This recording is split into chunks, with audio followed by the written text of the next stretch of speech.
Inihayag ni Senate President Cheese Escudero na hindi sila maaaring magpadala ng summons para kay Vice President Sara Duterte hanggat hindi ito nakasesyon. Ito ang sagot ni Escudero sa hiling ng Kamara na pasagutin na ang bise hinggil sa impeachment case. Si Margaret Gonzalez sa report.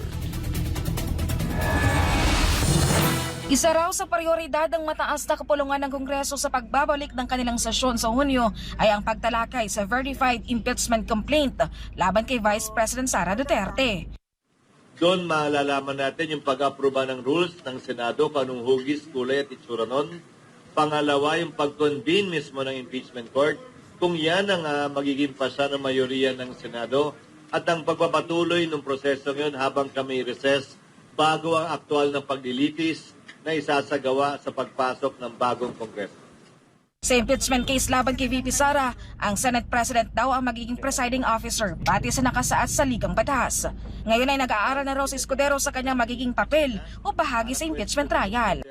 Sa ilalim ng saligang batas, uupo lamang ang Chief Justice bilang presiding officer kapag Pangulo ang ini-impeach. Kapag ibang impeachable officer kabilang ng Vice President, ang Senate President lamang kung sino man siya, ang uupo, tatayo bilang presiding officer.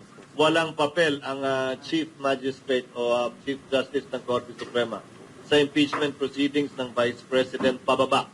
Kabilang na ang sinumang maestrado ng Korte Suprema, kabilang ng Chief Justice mismo, COMELEC Commissioners, Civil Service Commissioners, Ombudsman at iba pang impeachable officers. Nilinaw naman ni Escudero na wala itong balak na magpadala ng writ of summons para sa pangalawang Pangulo dahil nakareses pa raw ang Senado. Anya, maaari lamang ipresenta ang reklamo kapag nakasesyon ng Senado at kapag naipresenta na ang articles of impeachment sa mga miyembro ng Senado ay doon lamang pwedeng magpadala ng summons ang mataas na kapulungan ng Kongreso. Ito'y kasunod ang motion ng House Prosecution na magpadala na ang Senado ng summon laban kay VP Sara.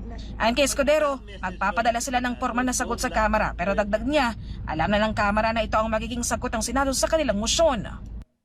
On page 2 of the very motion they filed, Page 2. they quoted the rules of the Senate that said, after the presentation of the articles of impeachment and once the court is convened, the writ of summons shall be issued. Kinote pa nga nila eh. So ang tanong ko, na-present na ba nila yung articles of impeachment in plenary? Na-convene na ba yung court? Eh hindi pa naman eh. Eh di hindi pa rin pwede yung writ of summons.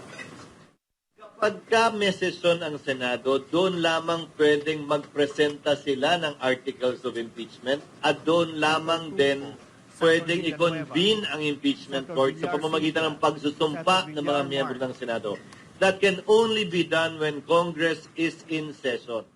Payo ni Escudero sa Kamara na sa halip na magmadali, mag-ingat sila sa kanilang mga hakbang lalo pat baka ito daw ay maging daan pa para maging questionable ang impeachment proceedings.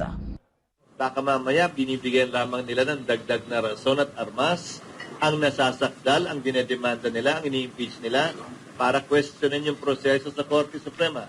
I would rather be more prudent and more closely faithful to what the law provides. Para sa Diyos at Pilipinas, kumahal, Margaret Gonzalez, SMNI News.